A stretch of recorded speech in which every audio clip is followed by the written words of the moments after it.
name is Lyndon Ortiz. I serve with the United States Marine Corps as a motorman, and I work with Heavenly Hooves providing equine therapy for veterans.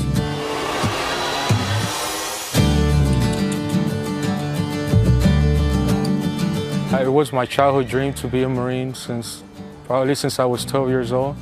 And the day I turned 17, I went to a recruiter's office and just signed the papers to be an infantryman.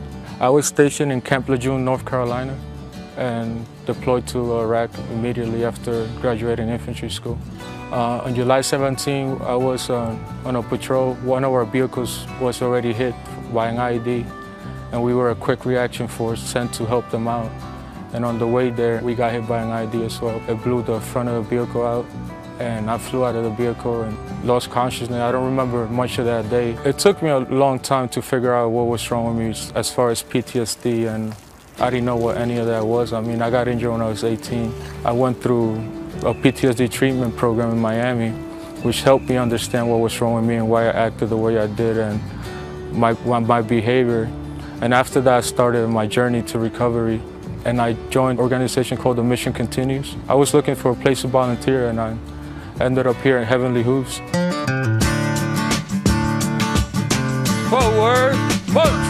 Heavenly Hooves is an equestrian center that is designed to serve individuals with disabilities and also to serve veterans who are recovering from post-traumatic stress disorder and traumatic brain injury. At first, just doing regular barn work and cleaning stalls, helping with the disabled kids.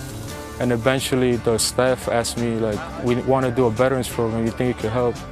And that's when I started recruiting my friends. One of my fellow veterans, Lyndon, he came to us and says, hey, they had this horse therapeutic program that they just starting out here at Heavenly Hooves, and it gave me a purpose. It gave me something to do. It gave me something to look forward to. And from this right here, I joined other programs, got myself back in school and stuff like that. It took me a lot of work just to get the guys to do it. Nobody wanted to commit, so I was pushing and pushing them. I pretty much forced some of them.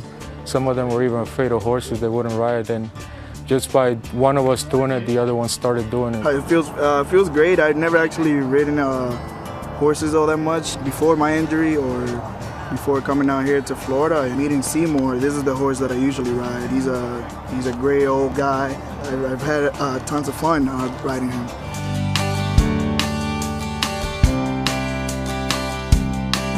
I seen hope in some of the guys. You know, some of the guys are just stuck at home. They weren't doing anything, just stuck in their four walls. And now they look forward for Tuesdays when they're riding horses, or Wednesday whenever they're doing. So it's like something exciting for them to do. Lyndon has been what most people would call a raving fan. And that's the key to success in so many ways, because veterans have a history of wanting to stay on their couch and not get out, because it's different when you come back to civilian life. And so he testified to his fellow veterans and encouraged them to come out and find the medicine that's not in a pill. I think the therapies that are out there obviously not doing the job, because we're still losing 22 veterans a day through suicide. So we need to find every outlet, every avenue possible. And if equine therapy, it might work for us. I'm not saying it will work for everyone, because not everyone's going to like horses, but I see it work for the guys that we have here. We have double amputees, single amputees, severe to mild PTSD. And if it works, if it could help, if it's just that little bigger push that the veteran needs to get back on track, why not do it, you know?